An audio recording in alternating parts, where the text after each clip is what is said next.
Saúde os amados com a graça e a paz do Senhor, amém? Uma alegria estar com você, com máscara, sem máscara, o importante é estarmos adorando o Senhor, né?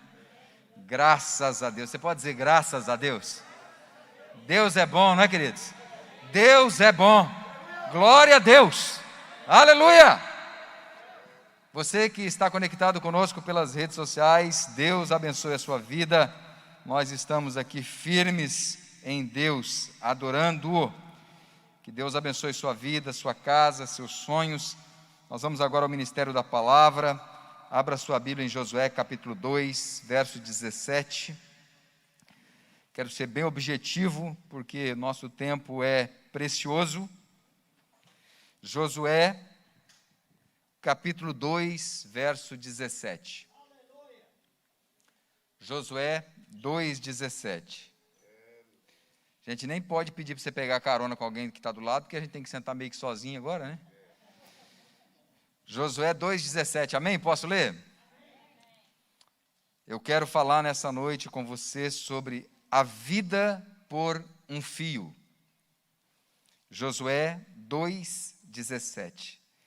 Disseram-lhe os homens: desobrigados seremos deste teu juramento que nos fizeste jurar, se vindo nós à terra, não atares este cordão de fio de escarlata à janela por onde nos fizeste descer, e se não recolheres em casa contigo teu pai, tua mãe, teus irmãos e toda a família do teu pai. Amém? Fecha a tua Bíblia, fecha teus olhos, Espírito da graça, o Senhor é bem-vindo no nosso meio, enche este lugar com a tua presença, com a tua glória.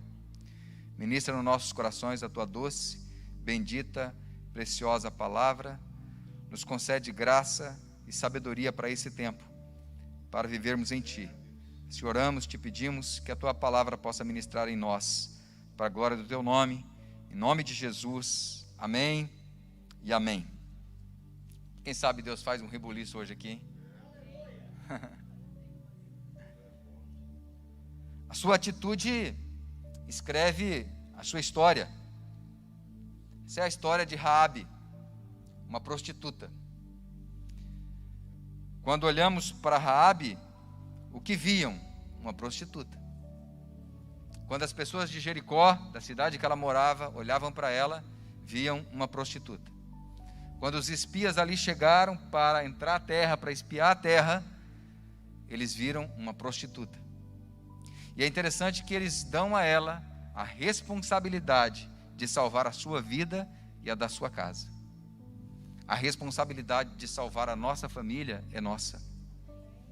Temos que tomar essa posição para nós, chamarmos isso à existência. Enquanto olhavam para ela e viam nela uma prostituta, Deus olhava para Raabe e via nela grandeza.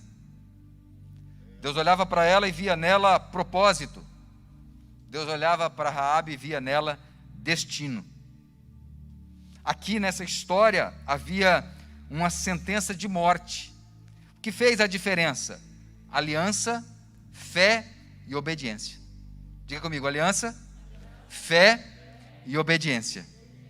Em Números, no capítulo 7, no verso 11, disse o Senhor a Moisés: cada príncipe apresentará no seu dia a sua oferta para a consagração do altar. O que, pois, no primeiro dia apresentou a sua oferta foi Naasson, filho de Aminadab, pela tribo de Judá, que significa louvor. E se você, sendo um príncipe do reino, gerasse um filho, que seria um príncipe também, uma realeza, e esse seu filho se casasse com uma prostituta. Algumas coisas, elas só fazem sentido para nós quando nós olhamos pelo retrovisor, queridos. Enquanto estamos vivendo, não conseguimos compreendê-las. Em Mateus 1:1, livro da genealogia de Jesus Cristo, filho de Davi, filho de Abraão. No verso 2 de Mateus 1, Abraão gerou a Isaque, Isaque a Jacó, Jacó a Judá e aos seus irmãos. Judá gerou de Tamar a Pérez e a Zera. Pérez gerou a Esrom, Esrom a Arão. No verso 4, Arão gerou a Aminadab, Aminadab a Naasson, Naasson a Salmão. Naasson, aquele príncipe que fez uma oferta, a primeira oferta da consagração do tabernáculo. Naasson gerou a Salmão. Salmão gerou de Raabe a Boaz, e este de Rute gerou a Obed a Jessé, Jessé gerou ao rei Davi, o rei Davi a Salomão, da qual fora mulher de Urias. E o nosso Senhor Jesus descende do rei Davi. Porque dessa prostituta Raabe descendeu Jesus Cristo de Nazaré. Nós sabemos que Deus se agrada das primícias, amém, queridos? O primeiro da nossa vida sempre tem que ser ofertado ao Senhor. Por isso que o dízimo é tão importante. Por isso que quando nós fazemos algo, nós consagrarmos aquele primeiro ao Senhor.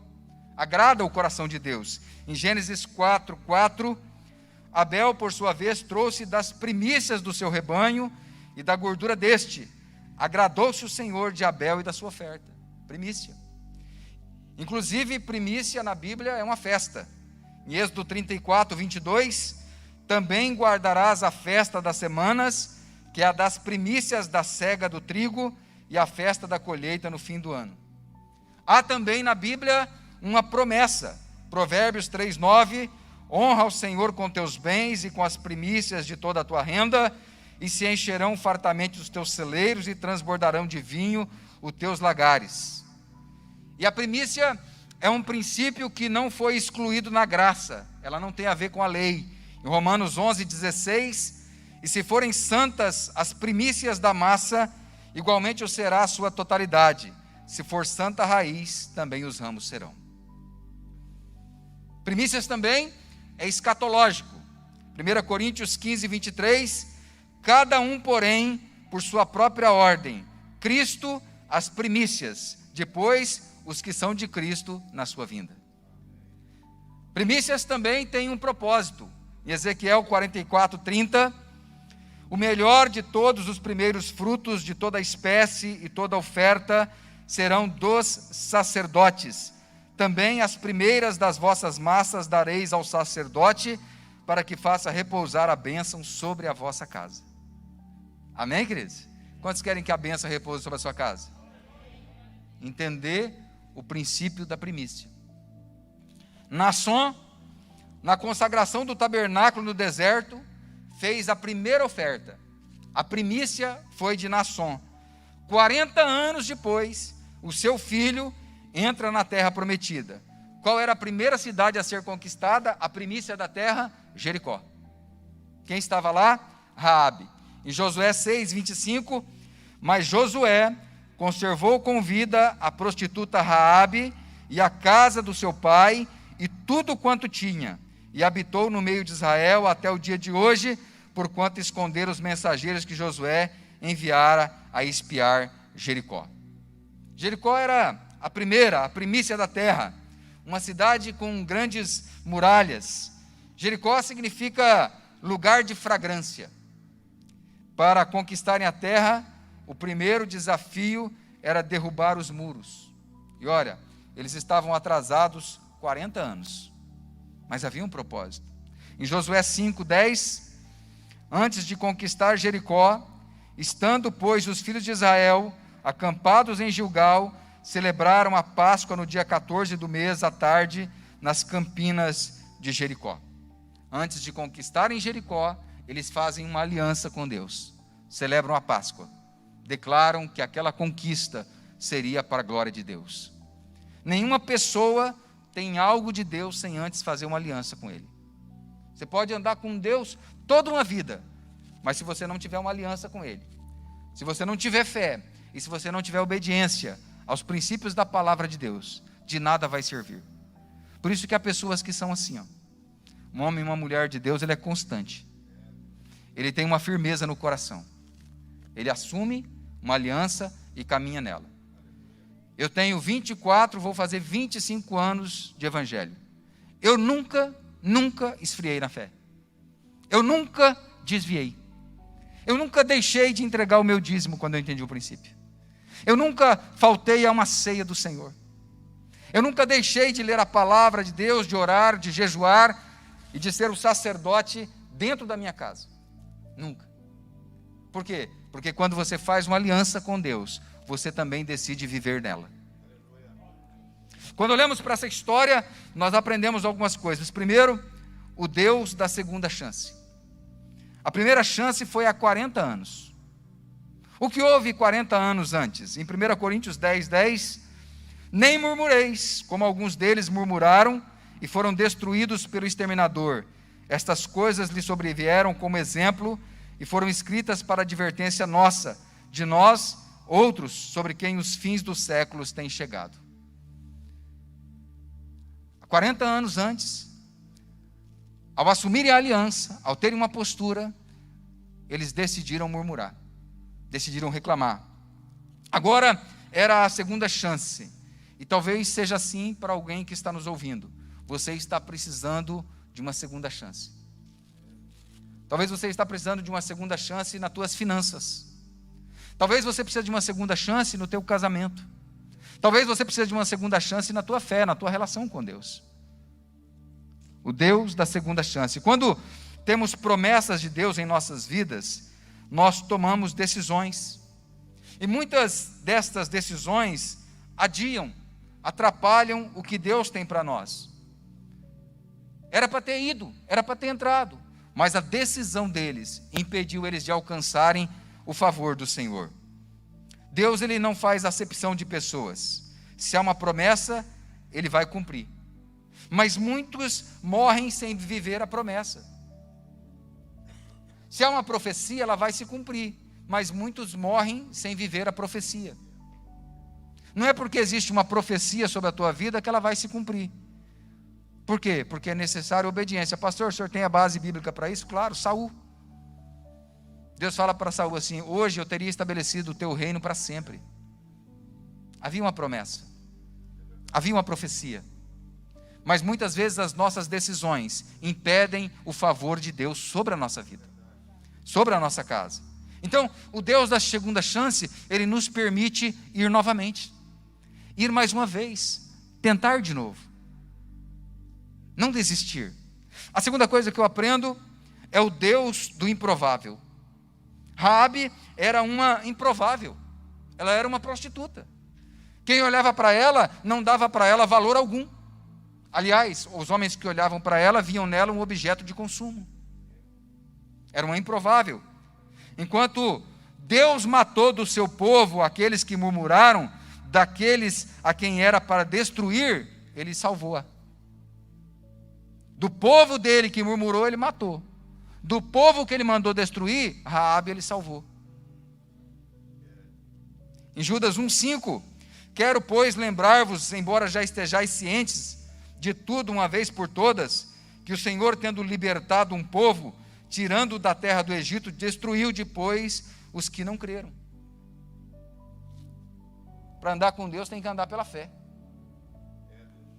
Agora, Raabe, que era uma prostituta improvável, nós vamos encontrá-la na galeria dos heróis da fé. Em Hebreus 11:31, pela fé, Raabe, a meretriz, não foi destruída com os desobedientes, porque acolheu com paz aos espias. Glória a Deus.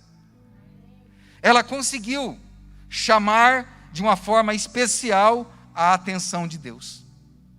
O que move o coração de Deus não é o seu passado, é a sua aliança. A história de Raabe nos mostra a graça de Deus manifestada a nós. Raabe significa insolência, ferocidade. Para alguns também, amplo, grande. Há pessoas que elas são um amor, queridos. Há pessoas que é maravilhoso relacionar com elas. Elas fazem você rir facilmente, são todas elogios, abraços, são meigas, carinhosas, inteligentes, mas não têm atitude de andar com Deus. Pessoas que dão certo na vida é porque aprenderam a rir das suas mazelas. Pessoas que dão certo na vida é porque aprenderam a olhar para os problemas e rir para eles, ao invés de sofrer com eles. têm as suas almas curadas. Pessoas que ficam presas ao seu passado de dor nunca terão atitude para o futuro. Elas não conseguem compreender porque os outros conseguem e elas não. Então ficam presas às suas dores, às suas lamentações. Em Atos 7:39, a quem nossos pais não quiseram obedecer, antes o repeliram e no seu coração voltaram para o Egito. Muitas vezes a pessoa está dentro da igreja, mas o coração já foi embora faz tempo. Muitas vezes ela está dentro do casamento, mas o coração já foi embora do casamento, não quero mais. Todo dia ela olha para o cônjuge e fala assim, não quero mais, não aguento mais, não aceito mais, não concordo mais. A hora que Deus abrir a porta eu vou embora. Deus não vai abrir a porta para você ir embora. Ele vai criar um monte de situação para você ficar, para você resolver. Deus odeia o divórcio, como é que ele vai fazer a porta aberta? Ele não vai abrir uma porta que ele odeia. Deus vai abrir soluções. Amém, queridos? É o Deus da segunda chance. O teu passado, ele pode não ter dado certo. Ria dele. Não com ironia ou deboche, mas como alguém que acredita que agora será diferente. Eu vim aqui nessa noite dizer para você que o nosso futuro é diferente. Que o Deus que nós servimos tem bênção para nós. Que o Deus que nós servimos, ele prometeu uma nova terra para nós. Ele prometeu que Jesus, que morreu na cruz por nós, vai voltar. Nós temos um destino, é o céu. Nós viveremos para sempre com o Senhor da glória. Deus tem bênção para você. Talvez no tempo presente você passe por aflições, mas não perca a esperança. Terceira coisa, aprenda a pedir e a receber. Tem crente que não sabe pedir, e tem uns que não sabem receber. Essa mulher que fez a diferença na vida dela, de Raabe, foi que ela fez um pedido de vida. E ela recebeu uma instrução. Tem pessoas que vêm pedir um conselho para a gente dá o conselho para ela sai de cara fechada. Fala, pastor, eu estou pensando em fazer assim, mas eu queria ouvir o senhor antes, não faz assim não. Ué, pastor, mas desse jeito? Essa menina, ela pediu um conselho, uma instrução, recebeu, foi obediente, colheu o que a sua alma desejava. Colheu o favor de Deus. Há pessoas que sabem pedir, mas não sabem receber. São a turma do não precisava. Você conhece a turma do não precisava? A turma do não precisava é aquela que você leva um presente para ela, ela fala assim, não precisava, pega de volta. Não precisava aí. Não sabe receber a benção. Em vez de dar um glória a Deus, virar uma pirueta, te dar um beijo. Uai, é presente, é bom, é gostoso. Aprenda a pedir e aprenda a receber. Em Juízes 15, nós vemos uma parte da história de Sansão. Todos conhecem a história de Sansão.